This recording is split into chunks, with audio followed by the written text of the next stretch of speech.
Soy Romina de Luca y esto es Saquen una hoja. Hoy, educación sexual integral, cuando nos educan los valores de Dios y del porno.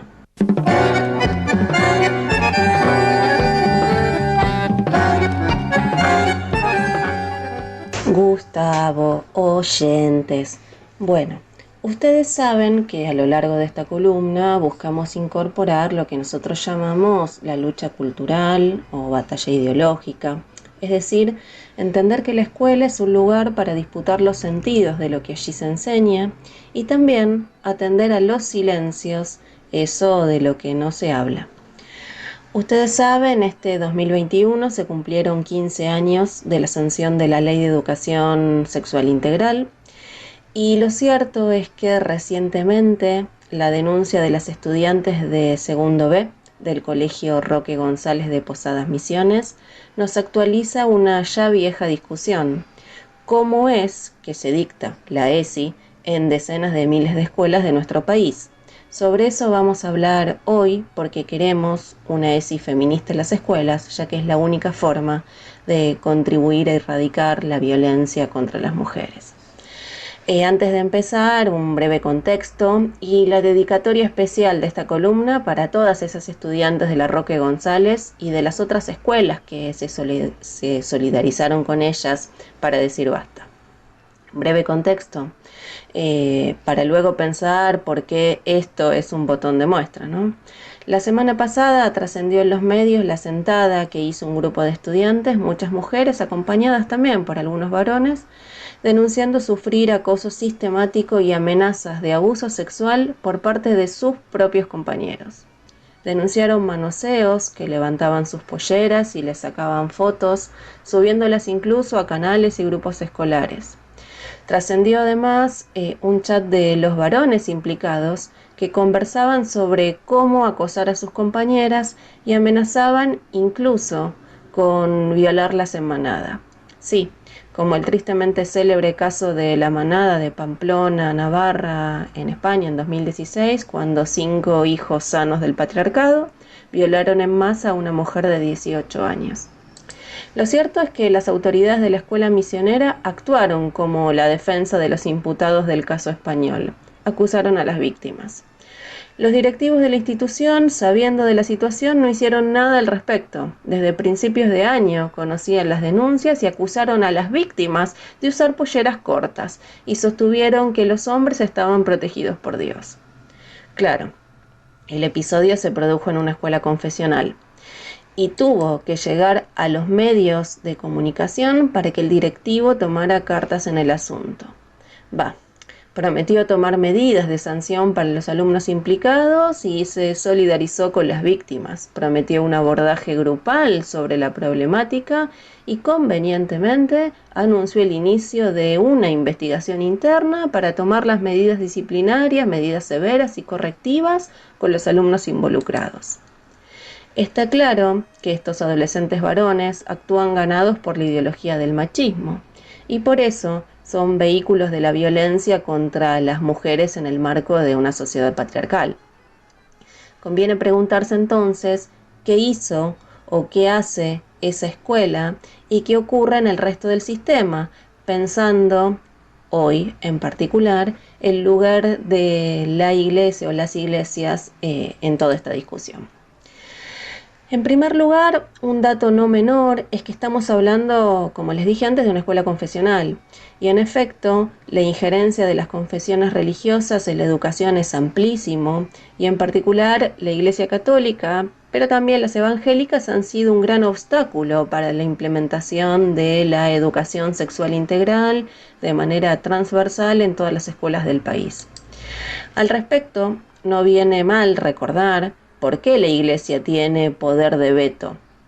Y lo tiene gracias al famoso artículo 5 de la Ley de Educación Sexual Integral, habida cuenta que ahí se establece que, textual, cada comunidad educativa incluirá en el proceso de elaboración de su proyecto institucional la adaptación de las propuestas a su realidad sociocultural en el marco del respeto a su ideario institucional y a las convicciones de sus miembros. Los kirchneristas suelen decir que esa concesión se hizo para ganar derechos y que expresaba el estado de discusión de la época. 15 años después, la ley sigue teniendo esa misma cláusula. Es sobre ese barniz que entonces se reinterpretarán, por ejemplo, los 5 ejes conceptuales fijados por la resolución 340 en el año 2018, que buscaba garantizar el tratamiento de temas y orientar la transversalidad definiendo 5 grandes ejes temáticos como cuidar el cuerpo y la salud, valorar la afectividad, garantizar la equidad de género, respetar la diversidad, ejercer nuestros derechos. Así, en clave reinterpretativa, acorde a los idearios, castidad, maternidad obligada, familia patriarcal, heterosexualidad se imponen como temas adaptados gracias a este artículo 5. Recordemos además que al calor de la sanción de la ley en 2006, la Iglesia Católica lanzó lo que puede ser visto como el primer manual de la era ESI, llamado Educación para el Amor. Ahí, la Iglesia entiende que la sexualidad es positiva solo si va unida a los principios morales de la familia patriarcal jerárquica cristiana, destinada a la procreación, claro. Para la juventud se pregonaba el pudor, la virginidad y la castidad, y por supuesto que la concepción aparece como una obra de creación divina, mágica y como el objetivo primero de la mujer madre, tal como María, ¿no? Y la femineidad se manifiesta y se revela hasta el fondo mediante la maternidad, textual dice el famoso manual.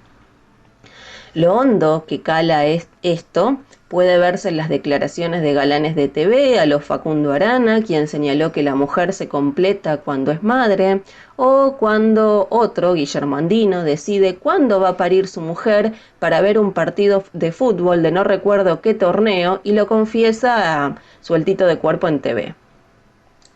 Así, el rol de la mujer en la sociedad se subordina al de mera parturienta, y la Iglesia apuntala esta posición.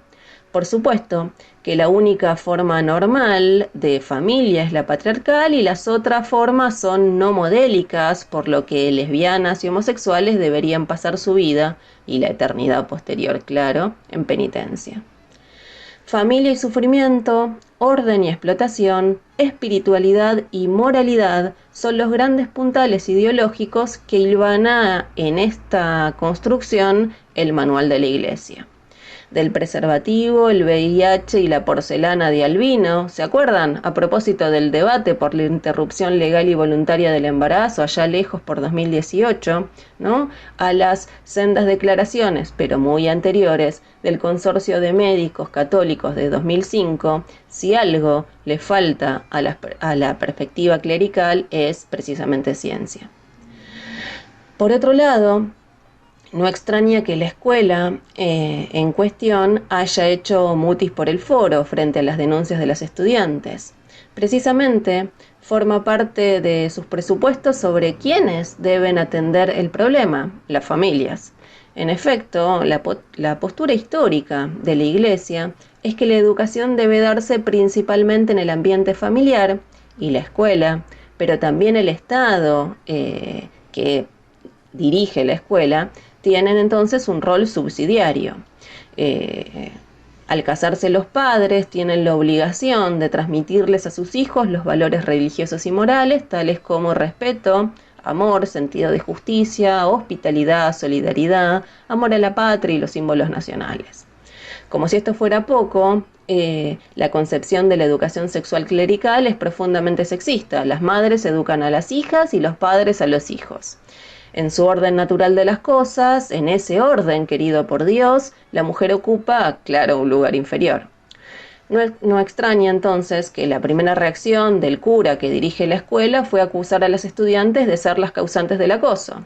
De hecho, la Iglesia es muy consciente de este aspecto que coloca la ESI en el seno de la familia, y en 2014 y en 2009 reforzaron esta idea recordándoles a las confesiones religiosas que el artículo 5 del que hablábamos antes permitía las adecuaciones, pero además les recordaba también que el artículo 128 de la Constitución Nacional colocaba a la familia como agente primario y natural de educación. Cierto es que ni siquiera fueron consecuentes con esta filosofía, porque a inicio de año, cuando las estudiantes denunciaron a sus compañeritos, no se notificó a las familias para el debido tratamiento del tema. Lo cierto es que las iglesias en su amplia mayoría reciben subsidios estatales para sostener su sistema educativo, donde imparten estas, llamémosle, bellezas a nuestras niñas y niños. Más del 75% de las escuelas y casi el 80% de la matrícula recibe subsidios por parte del Estado. Pero ahí no se agota el problema, porque la Iglesia ha demostrado una voluntad de trascender ese pequeño círculo de sus escuelas gestionadas, capacitando docentes y ganando sus conciencias para que estas mismas ideas pululen por el circuito laico. Por dar un ejemplo, el "con mis hijos no te metas" fue más que claro de esa voluntad expansiva, y también los cursos de capacitación que imparten por doquier aquí y allá. Ahora bien, conviene entonces preguntarse cómo son educados niñas y niños si la escuela no avanza en la implementación de la ESI.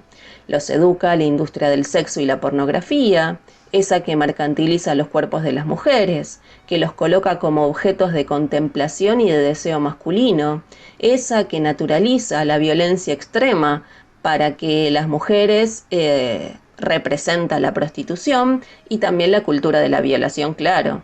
Esa que hace que también las niñas reproduzcan esos prejuicios y los justifiquen en clave del amor romántico. Por eso, el episodio en pequeña escala grafica el peligro que implica ser mujer en esta sociedad capitalista y patriarcal. Recuerden que los compañeritos amenazaban con violar en manada a sus compañeras, así que no exageramos ni un ápice cuando estamos diciendo esto, y basta ver la lista de los femicidios para recordar que efectivamente esto es así. Por eso, un análisis socialista de los problemas de la educación exige decir basta. No queremos más escuelas Roque González. Como afirmamos, junto a nuestras compañeras de 13 Rosas, exigimos la implementación de una educación sexual integral científica, feminista y sin libertad de elección por parte de las instituciones educativas. Esto también quiere decir que el Estado deje de financiar a instituciones religiosas y, en cambio, destine ese dinero para erradicar la violencia hacia la mujer. Solo así habremos dado un paso en desnaturalizar roles, preparar cabezas para una educación libertaria, sin marcas de la violencia que impone la jerarquización genérica en base del sexo. Ay, Gustavo, te dejo la del estribo. Este jueves 4 de noviembre, en toda la provincia de Entre Ríos, las y los docentes eligen autoridades sindicales para su sindicato AGMER. Para recuperar el sindicato, para las y los trabajadores, votamos. Conti Santoro, votamos multicolor. Ahora sí, amigos, sigan escuchando la radio Vivido Equivocada, que lo demás es silencio.